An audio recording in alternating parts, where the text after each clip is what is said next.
हम लोगों की मुलाकात डॉक्टर अब्दुल कदीर साहब से इस ज़िम्न में हुई कि हमारे बच्चों को कॉम्पिटिटिव एग्ज़ाम के लिए किस तरह प्रिपेयर किया जाए। जब पहला साल हम लोग शाहीन शुरू किए तो पहले साल 4 बच्चे जो है तो MBBS में दाखिला ले लिए, अल्हम्दुलिल्लाह 4 स्टूडेंट्स।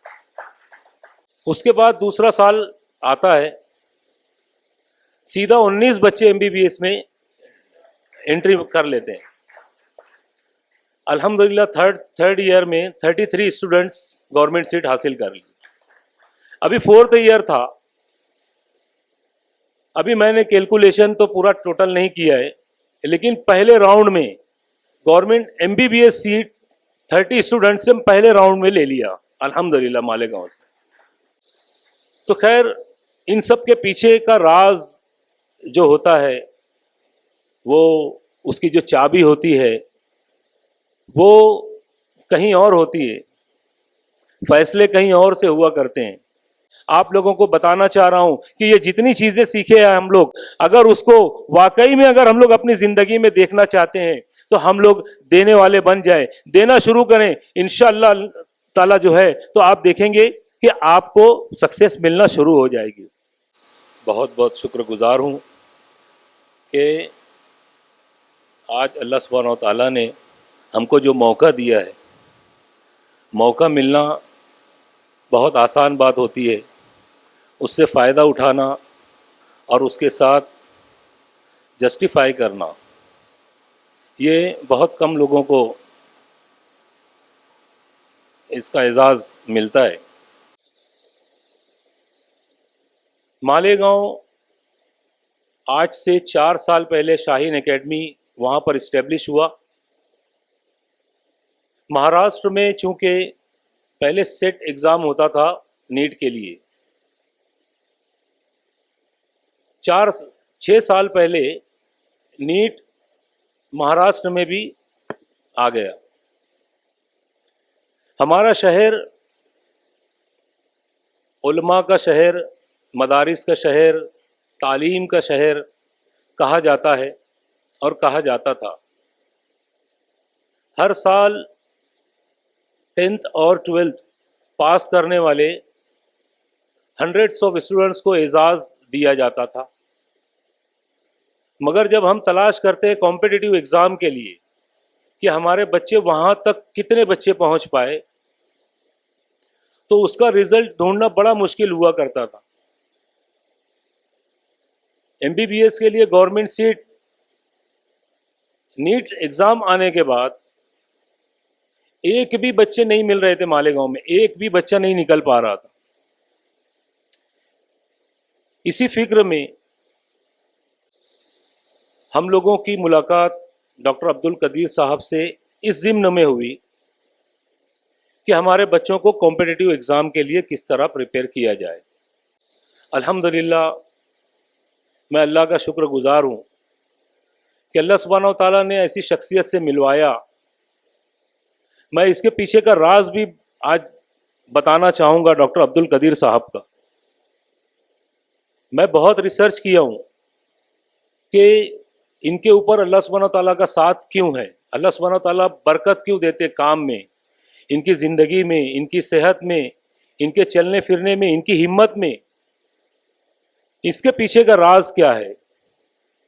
तो अल्हम्दुलिल्लाह मैं आज आप लोगों को उस तक भी पहुंचाने की कोशिश करूंगा, देखते हैं हम कहां तक पहुंच पाते हैं। खैर उसके बाद जब पहला साल हम लोग शाहीन शुरू किए तो पहले साल 4 बच्चे जो है तो MBBS में दाखिला ले लिए, अल्हम्दुलिल्लाह 4 स्टूडेंट्स। उसके बाद दूसरा साल आता है, सीधा 19 बच्चे MBBS में एंट्री कर लेते हैं। अल्हम्दुलिल्लाह थर्ड ईयर में 33 स्टूडेंट्स गवर्नमेंट सीट हासिल कर ली। अभी फोर्थ ईयर था, अभी मैंने कैलकुलेशन तो पूरा टोटल नहीं किया है, लेकिन पहले राउंड में गवर्नमेंट MBBS सीट 30 स्टूडेंट्स से पहले राउंड में ले लिया, अल्हम्दुलिल्लाह मालेगांव से।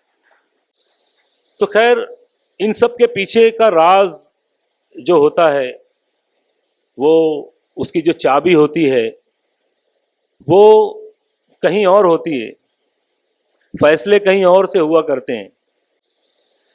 और वो फैसले किस के फेवर में हुआ करते हैं और किस चीज के फेवर में नहीं हुआ करते, इसको थोड़ा सा समझने की और समझाने की कोशिश मैं खुद भी करना चाहता हूं। मेरी बात का मतलब ये नहीं है कि मैं आपको कुछ सिखाना चाहता हूं। मेरा आज इस बात को करने का मकसद ये है कि हम इस तरह भी सोचना चाहिए हमको। मैं इस बात को सोचता हूं, हम लोग 2 दिन से ट्रेनिंग ले रहे हैं यहाँ पर, मोटिवेशनल स्पीकर्स आए यहाँ पर, सक्सेस स्टोरीज सीखे हम लोग। एक अदारे को चलाने के लिए या किसी भी चीज़ के सक्सेस के लिए क्या बेसिक चीज़ें होती हैं, इसके लिए भी हम लोग बहुत सारी बातें अलग अलग स्पीकर से सुनते हैं। तो मैं आपसे सवाल करता हूं कि वो डॉक्टर अब्दुल कदीर साहब कहां से ट्रेनिंग लिए, इसकी कहां से ट्रेनिंग ली? दुनिया में जितने सक्सेसफुल लोग हैं, अगर हम उनकी जिंदगी को देखेंगे तो क्या वो ट्रेनिंग्स लिया करते थे? कितने ऐसे लोग हैं, आप बड़े बिजनेसमैन को ले लें, सक्सेसफुल डॉक्टर्स को ले लें, एडवोकेट्स को ले लें, एजुकेशनिस्ट को ले लें, क्या उनकी लाइफ में वो लोग ट्रेनिंग लिया करते थे? तो क्या पीछे की बात क्या है, मैं उसके ऊपर थोड़ा सा गौर करना चाहता हूं। हम लोग, मैंने जो सीखा, मैंने जो देखा डॉक्टर साहब के साथ वक्त गुजार कर, तो उसमें जो बेसिक बात होती है, ये जितनी चीजें हम लोग सीखते हैं ना कि हमको हमारे असातिज़ा के साथ जो है तो अच्छा बर्ताव करना चाहिए, मशवरा करना चाहिए, प्लानिंग करना चाहिए, एवरीथिंग इज परफेक्ट, हर चीज होना चाहिए। लेकिन ये चीज कहीं से लाई नहीं जाती, ये चीज कहीं से परचेज की नहीं जाती, या ये चीज जो तो ट्रेनिंग से नहीं आती, ये चीज प्रैक्टिकल से आती है। ये चीज कहीं से अगर मिल रही होती तो इस दौर को मैंने देखा है, सबसे ज्यादा ट्रेनिंग्स, सबसे ज्यादा ऑनलाइन लेक्चर्स, सबसे ज्यादा मोटिवेशनल लेक्चरर्स अभी आज मौजूद है। आपको किसी भी टॉपिक के ऊपर उसकी बारीकी को समझना है, इवन आपको एक ऑपरेशन भी करना है, आप यूट्यूब पर जाइए, आपको उस ऑपरेशन का पूरा प्रोसीजर पता चल जाएगा, हर चीज अवेलेबल। बट वो कहां हैं? डॉक्टर अब्दुल कदीर साहब के जैसे लोग कहां हैं? कितने लोग हैं? वो क्यों नहीं निकल रहे? इस बात को समझना बहुत जरूरी है। तो मैं, चूंकि वक्त ज्यादा नहीं है, फौरन मैं मुद्दे की तरफ आना चाहूंगा। मेरा दिल कर रहा है कि मैं यहां पर मौजूद बड़ी बड़ी शख्सियात बैठे हुए, मैं इनसे सवाल करूं और इनसे बातें आए कि वो क्या पीछे की बातें क्या होती है। ये चीजें हासिल नहीं की जाती, ये चीज आती है, और ये चीज अल्लाह सुब्हानो ताला के हाथ में होती है। अल्लाह ताला जिसे चाहते हैं वो शऊर अता करते हैं, अल्लाह सुब्हानो ताला जिसको चाहते हैं वो हिकमत अता करते हैं, अल्लाह सुब्हानो ताला जिसको चाहते हैं उसको आगे बढ़ाते हैं। तो ये चीज अल्लाह के फैसले उस बंदे या उस शख्स की तरफ किन बातों से होते हैं। ये जितने भी लोग आपको 2 दिन से बड़े बड़े सक्सेसफुल स्टोरीज हैं हमारे पास, उन्होंने किसी के पास जाके ट्रेनिंग नहीं लिए, उन्होंने अपने आप को पेश किया है, अपने आप को सेक्रीफाई किया है, अपने आप को इन्वॉल्व किया है, अपने आप को इन्वेस्ट किया है। इन्वेस्टमेंट जब आप अपना करना शुरू करते हो, तब अल्लाह सुब्हानो ताला की रहमत आपकी तरफ बढ़ना शुरू करती है, तब वो शऊर आना शुरू होता है, तब वो हिम्मत आना शुरू होती है, तब वो सक्सेस स्टोरीज मिलना शुरू होती है, तब हमारी उसके अंदर जो इन्वेस्टमेंट करने का जो इंटरेस्ट होता है वो आगे बढ़ना शुरू करता है। मैं चाहता हूं कि आप लोग एक मर्तबा शुरुआत करके देखिए, हम लोग 2 दिन में जितनी चीजें सीखे हैं सब नोट डाउन भी किए, कुछ लोग पीपीटीज लेकर जाएंगे और घर जाकर उसको इंप्लीमेंट करने की कोशिश करेंगे। क्या लगता है कितने लोग इंप्लीमेंट कर पाएंगे? एक अंदाजे के मुताबिक कितने % लोग सक्सेस हो जाएंगे इंप्लीमेंट करने में? जी कुछ हिंट, कितने % लोग सक्सेस हो जाएंगे इंप्लीमेंट करने में? More than 70%। मैं डॉक्टर अब्दुल कदीर साहब से भी रिक्वेस्ट करूंगा कि वो बताएं कि कितने लोग तकरीबन इंप्लीमेंट करने में सक्सेस हो जाएंगे। आपकी इतने एक्सपीरियंसेस, कितनी साल आप ये प्रोग्राम कर रहे हो, अलग अलग जगह जाकर जो है तो आप चीजों को बताते हो, तो उसमें से इंप्लीमेंटेशन कितने % होते हैं?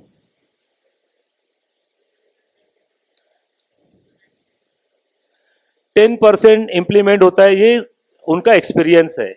10% इंप्लीमेंट होता है और 90% सक्सेस होता है।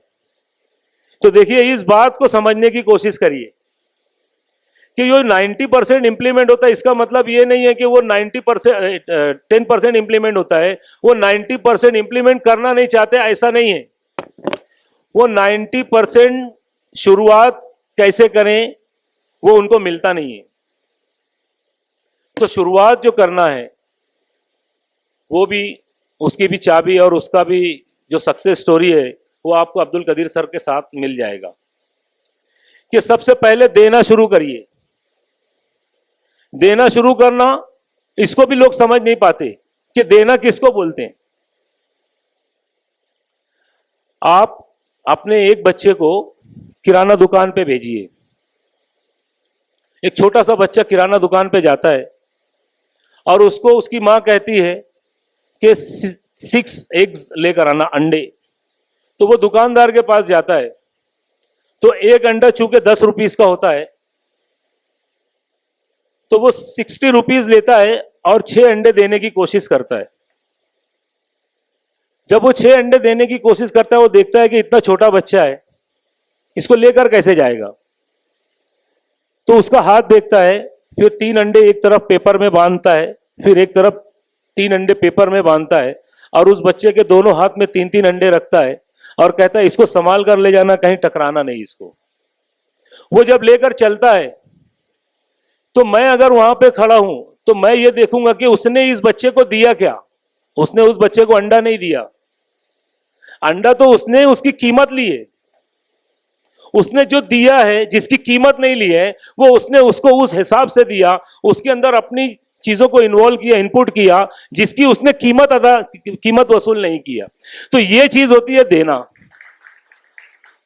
तो आप अपने अदारों में जो मैनेजमेंट होता है, वो बच्चों के साथ जो कमिटमेंट किया होता है, जो एग्रीमेंट होता है कि मैं आपको तालीम दूंगा, उसके ऊपर आप लोग क्या देते हो, that is called the giving. ये होता है कि देना। तुमने उसके अलावा क्या इजाफी क्या दिया उसके अंदर, ये जब आप कह सकते हैं कि यस मैं एक गिवर हूं। एक असातिज़ा, एक उस्ताद जिसकी वो पेमेंट लेता है जिस सब्जेक्ट को पढ़ाने की, वो सब्जेक्ट को पढ़ाने के साथ वो अपने बच्चों को क्या देता है, that is called the giving.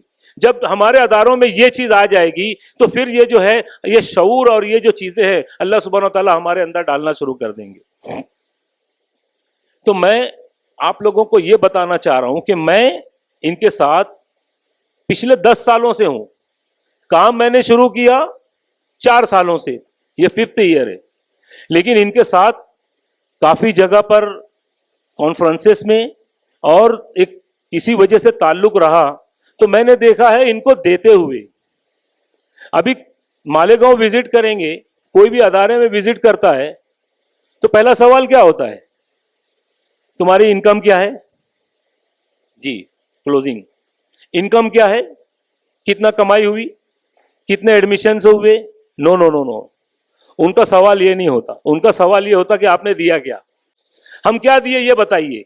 कितने गरीब बच्चों को पढ़ाए, कितने ऐसे बच्चों को हुफ्फाज किराम को तालीम दे रहे, कितने ऐसे बच्चों को तालीम दे रहे जो आ तो रहे थे लेकिन उनका सक्सेस उनके पास नहीं थी, उनको तुमने कन्वर्ट कितने लोगों को किया।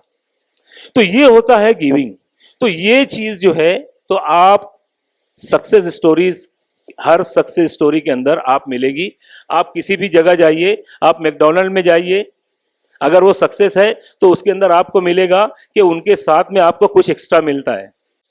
आप एक शोरूम में जाइए, कपड़े के शोरूम में, आप जब कपड़े के शोरूम में कोई चीज परचेस करते हैं तो उसके अंदर आपको क्या चीज एक्स्ट्रा मिलती है, आपको सपोर्ट मिलता है, आपको हर किस्म की चीजें एक्स्ट्रा मिलती है, तो वो सक्सेस होती है। एक मिठाई वाला जब उसको सही तरीके से, प्रॉपर तरीके से आपको पेश करता है, एक खाना खिलाने वाला आपको सही तरीके से प्रेजेंट करता है, तो वो जो चीजें होती है वो सक्सेस होती है। तो मैं आज आप लोगों को बताना चाह रहा हूं कि ये जितनी चीजें सीखे हैं हम लोग, अगर उसको वाकई में अगर हम लोग अपनी जिंदगी में देखना चाहते हैं तो हम लोग देने वाले बन जाए, देना शुरू करें इंशाअल्लाह ताला जो है, तो आप देखेंगे कि आपको सक्सेस मिलना शुरू हो जाएगी। ये देने वाले बनना भी आसान नहीं होता, शैतान पीछे होता है।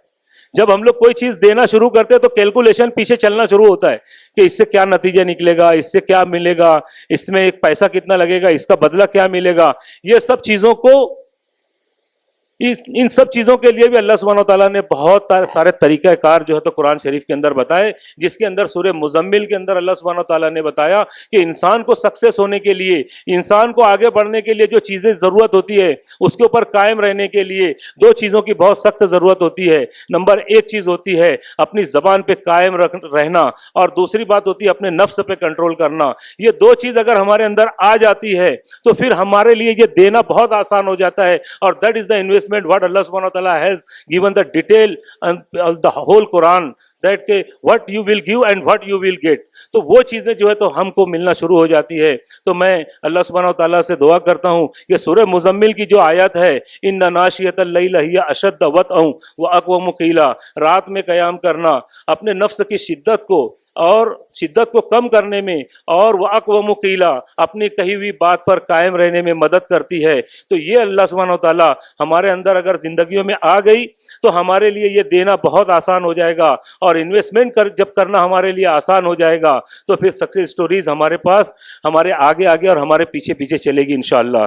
मैं उम्मीद करता हूँ कि मैं अपनी बात कहने में कामयाब रहा। मैं अल्लाह ताला से दुआ करता हूँ कि अल्लाह सुब्हानहू तआला डॉक्टर अब्दुल कदीर साहब की ये जो कोशिशें हैं इसको अल्लाह ताला कामयाबी की तरफ ले जाए। और आज अगर मैं उनसे भी पूछूंगा कि क्या आपको सक्सेस मिल गई, तो अभी भी वो कहेंगे अभी सक्सेस बहुत आगे है। तो अल्लाह सुब्हानहू तआला आपको, आपके दिल में जो ख्यालात हैं, जो आप चाहते हैं दुनिया और आखिरत दोनों, अल्लाह सुब्हानहू तआला आपके लिए बेहतर बना दें और आपके लिए आसान बनाए। और हम तमाम लोगों को जो यहाँ पर आए हुए हैं आपके साथ, आपके कांधा से शाना बशाना चलने की तौफीक अता फरमाए, और हम भी इसका हिस्सेदार बनना चाहते हैं। अल्लाह रब्बुल इज़्ज़त कबूल फरमाए। जज़ाकल्लाहु खैर।